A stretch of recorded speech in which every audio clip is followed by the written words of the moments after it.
And you are podcasting with Gary DeMar. Let's figure things out. If you spend any time on Facebook, you'll note that there are numerous Facebook pages dealing with modern-day Israel, the place of Israel in Bible prophecy. There's stuff about the rapture, the 7-year tribulation period, the Antichrist, all types of things related to the end. And one of the biggest elements of what you will find in discussion about Bible prophecy is the fig tree illustration in Matthew chapter 24. And let me read this to you, beginning with verse 32 through verse 34. Now learn the parable from the fig tree. When its branch has already become tender and puts forth its leaves, you know that summer is near. So you too, when you see all these things, recognize that it is near, right at the door. Truly I say to you, this generation will not pass away until all these things take place. And on May 14th, 1948, the modern political state of Israel was established. And now, for millions of Christians and Bible prophecy pundits, this event has held prophetic significance. The claim has been made repeatedly that 1948 began what has been called the fig tree generation, based upon those passages in Matthew chapter 24, verses 32, mostly verse 32. Supposedly, the fig tree illustration is said to be Israel becoming a nation again, a fulfillment of Bible prophecy. And that this date for Israel becoming a nation again was 1948. And this was made a big deal in Hal Lindsay's book, The Late Great Planet Earth. In fact, I've collected so many books on this, but I'm going to just go back a little bit. Hal Lindsay's Late Great Planet Earth was published in 1970. So this being 2024, 30 plus 24 is 54 years ago. And not too much longer after this, in 1976, Chuck Smith, in his book, The Soon-to-be-Revealed Antichrist, Smith said, we are living in the last generation which began with the rebirth of Israel in 1948. And he takes you to Matthew 24, verses 32 through 34. Now, you will search in vain in the 3 verses Smith references and the rest of the New Testament to find any mention of the rebirth of Israel, unless the fig tree budding is somehow the rebirth of Israel as a nation. And that's what I want to deal with. Now, Smith repeated the claim in his 1978 book, End Times, making similar end-time predictions. He said, if I understand Scripture correctly, Jesus taught us that the generation which sees the budding of the fig tree, the birth of the nation of Israel, will be the generation that sees the Lord's return. I believe that the generation of 1948 is the last generation. Since a generation of judgment is 40 years and the tribulation period lasts 7 years, I believe the Lord could come back for his church anytime before the tribulation starts, which would mean anytime before 1981. So 1948 plus 40 minus 7 equals 1981. 1981, if my math is correct here, we're looking at 1981. So that's 19 years plus 24 years, and so we're looking at 43. Is that right? 43 years, and which is actually more than the 40 years from 1948 to 1988.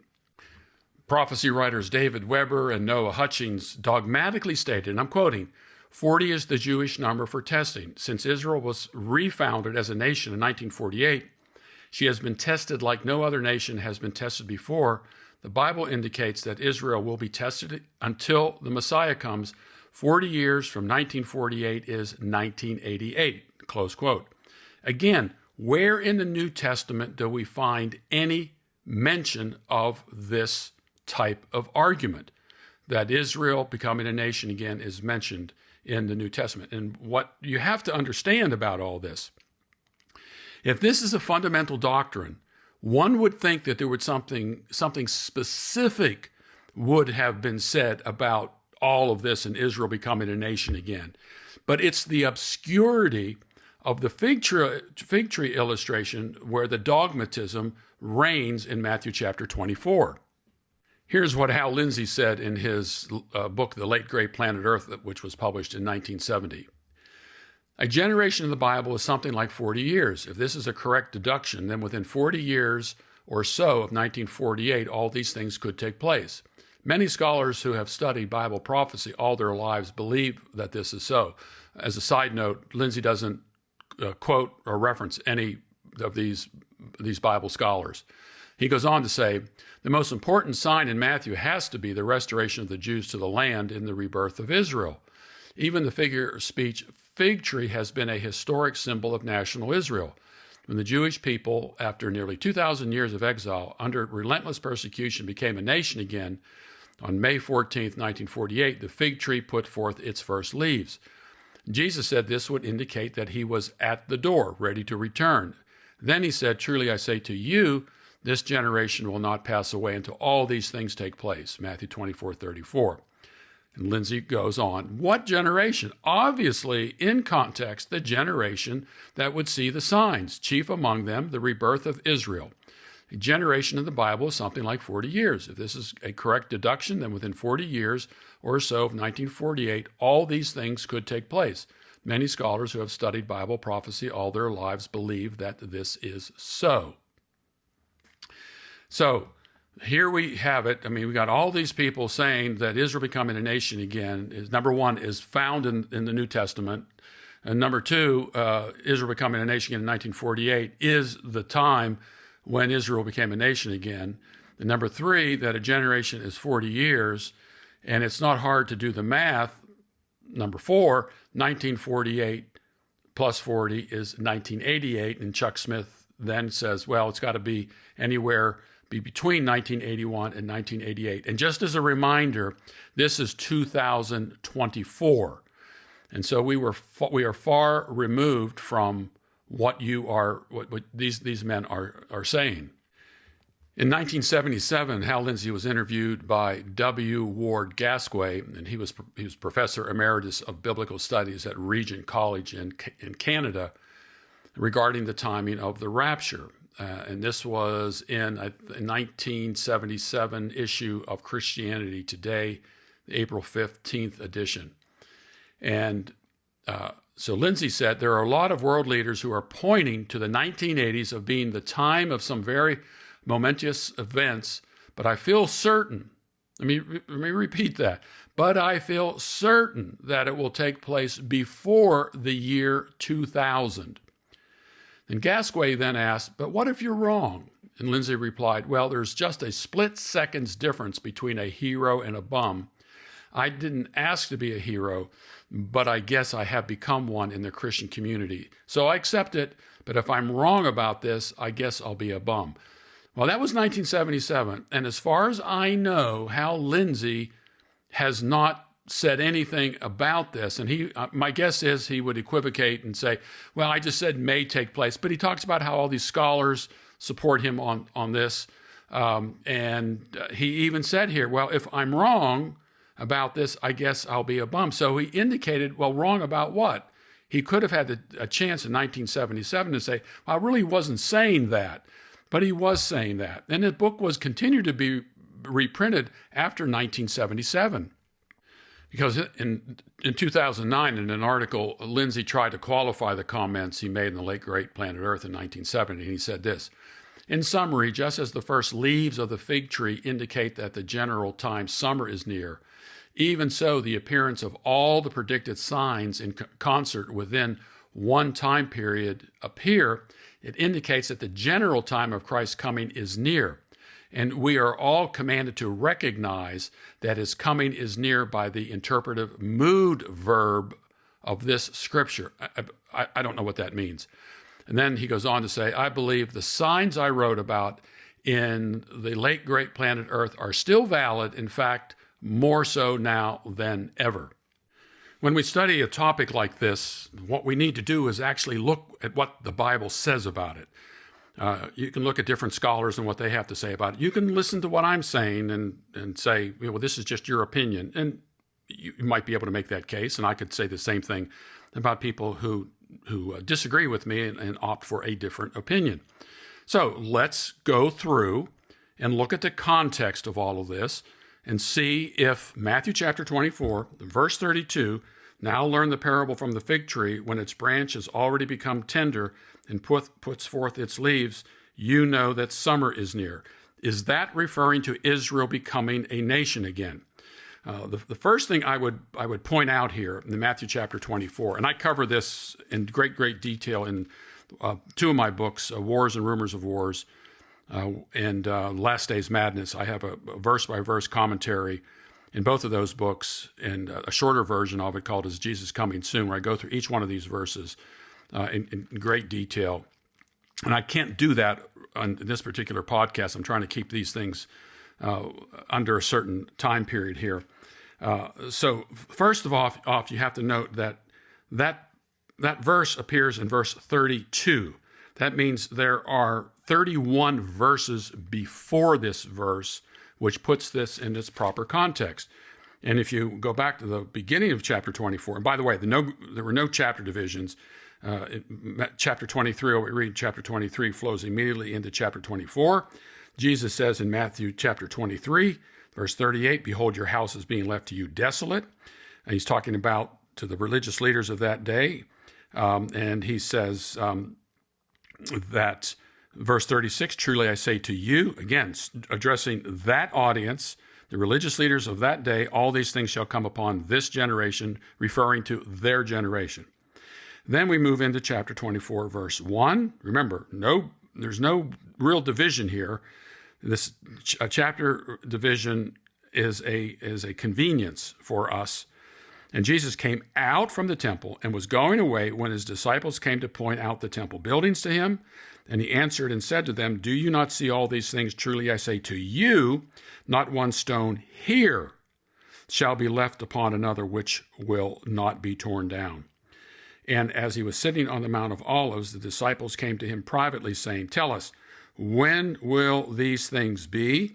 And what will be the sign of your coming and the end of the age? Now, keep in mind, those who advocate that the temple is going to be rebuilt need a temple is going to be rebuilt, and the fig tree is referring to modern day Israel, have to deal with the fact that Jesus is talking about that temple. The temple, the stones here, those stones, not a future stone. There's not a verse in the Bible that ever says anything about another temple being built, at least in the New Testament. In fact, the temple that was being rebuilt is, in fact, the rebuilt temple that's predicted under the Old Covenant, and that was being rebuilt. And so what's being described here is events that were going to take place in that particular generation. So that's the context here.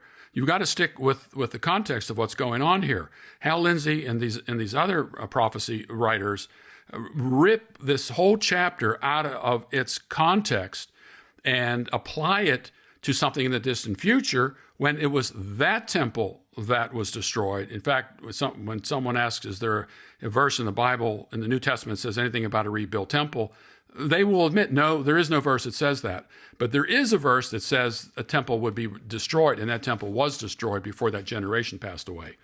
And you will note also that verse 6, you will be hearing of wars and rumors of wars.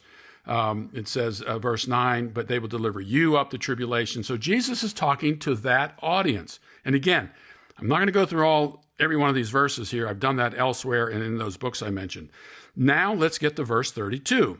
Well, let's go look at verse 34 first. Truly I say to you, this generation will not pass away until all these things take place. That means everything before verse 34 at least applied to things related to that generation. And when we read the Matthew's gospel and Mark's gospel, you will see that this generation always refers to the generation to whom Jesus is speaking. Again, I cover this in my other books. And so Jesus says this generation, meaning their generation, will not pass away until all these things take place. Now, let's go and look at verse 32. Now learn the parable from the fig tree. Now, the first thing you need to understand here is if you go and read Matthew 24, there are things that are very specific. Wars and rumors of wars, nation against nation, kingdom against kingdom, famines and earthquakes. the temple, falling away, false prophets, lawlessness, preaching the gospel, abomination of desolation, at housetops, at cloaks, Sabbath. All of these things are very specific. You may have a different opinion on the interpretation and the application of them all, but you know exactly what those things mean in normal speech. So supposedly the most important part of this chapter, that is Israel becoming a nation again, is obscured in a parable. Now learn the parable from the fig tree. So it's kind of odd that the most significant timing element here, according to this particular view, is the fig tree, the parable of the fig tree. And we're not told in this context what the fig tree is. We do know, if you go to, I believe it's Matthew chapter 12, verse 33. Either make the tree good and its fruit good, or make the tree rotten and its fruit rotten, for the tree is known by its fruit. So this is the first time we see in Matthew's gospel about fruit-bearing trees, healthy trees, and rotten trees. And so in Matthew chapter 24, all we're hearing here is the budding of the fig tree. It doesn't say anything about fruit on the tree. There's no indication that this refers to Israel at all. It's just saying, using this as a parable to describe, just like fruit on a tree or buds on a tree, we know that summer is near because of the budding of a fig tree. And according to the modern day system on this, that budding has been going on for 2,000 years. And we have to ask ourselves the question, is that really what Jesus is saying here?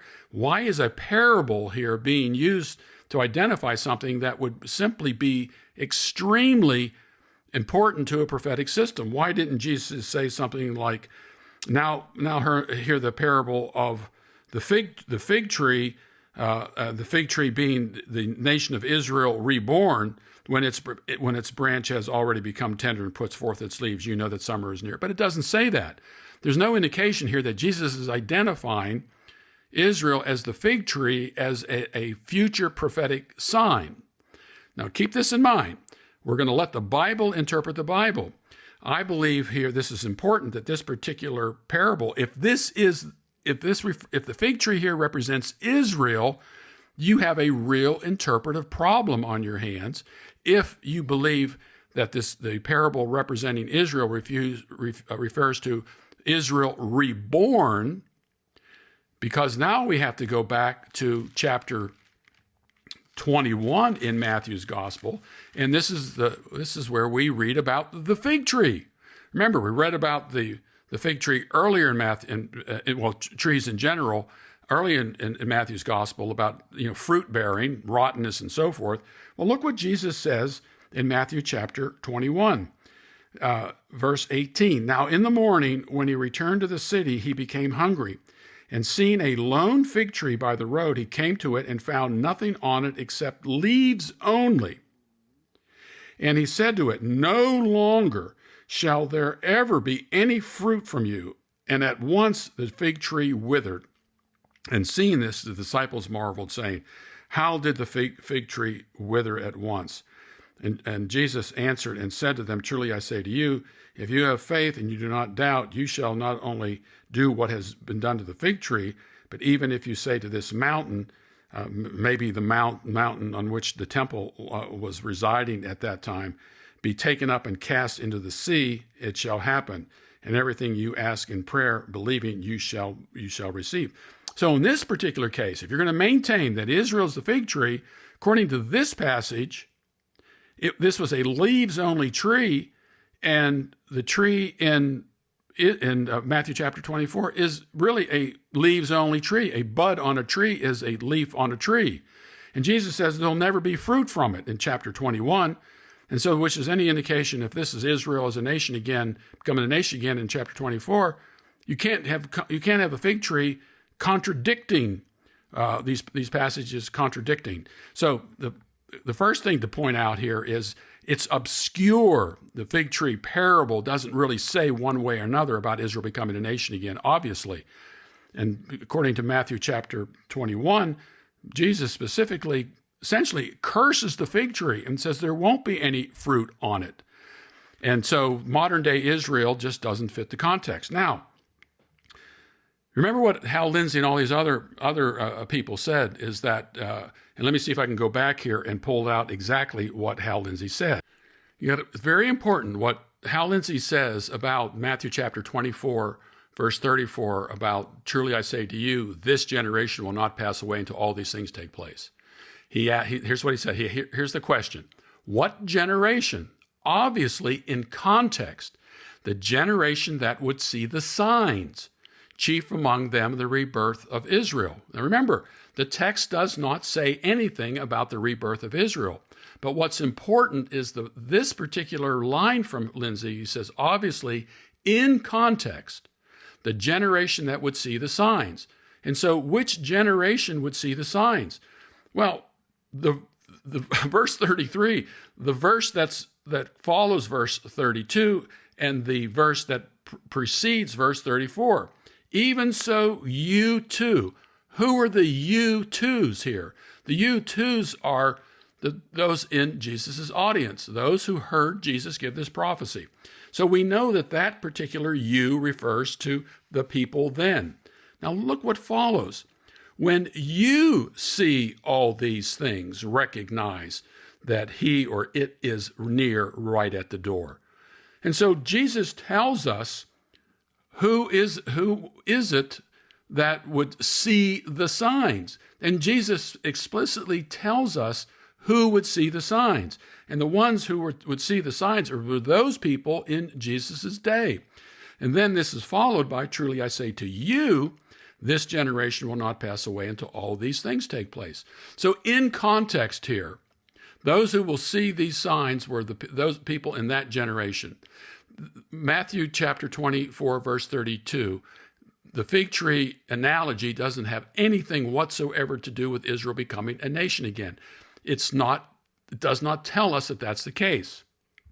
It's important to note that a lot of people who are kind of dispensational premillennialism and who have used the fig tree illustration as a support for modern day Israel and so forth, you will find out that a lot of mainstream big name dispensationalists have gotten away from it. John F. Walvoord wrote this. Actually, while the fig tree could be an apt illustration of Israel, it is not so used in the Bible.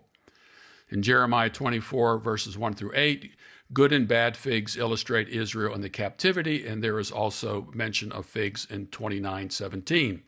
The reference to the fig tree in Judges 9:10 through 11 is obviously not Israel.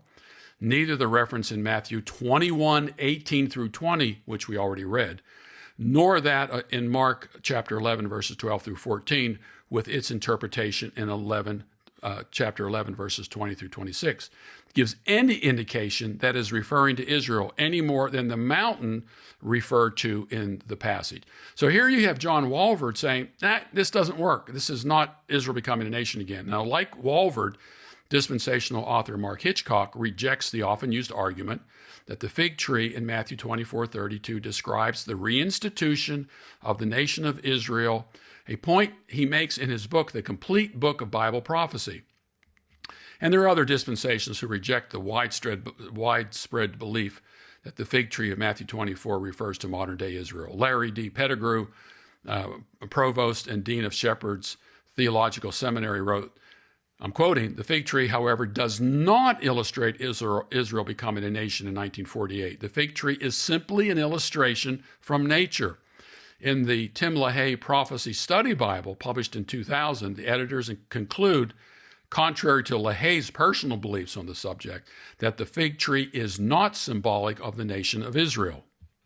So then, from the context, we know that the fig tree illustration is not specific enough to tell us that this has anything to do with the modern reestablishment of the nation of Israel. Again, part of the other problem with this is the New Testament doesn't say anything about the reestablishment of Israel as a nation again as being prophetically significant. This would be the only place in Scripture where that's the case, and it's obscured by it being a parable and not specific like the other elements that you find in Matthew chapter 24.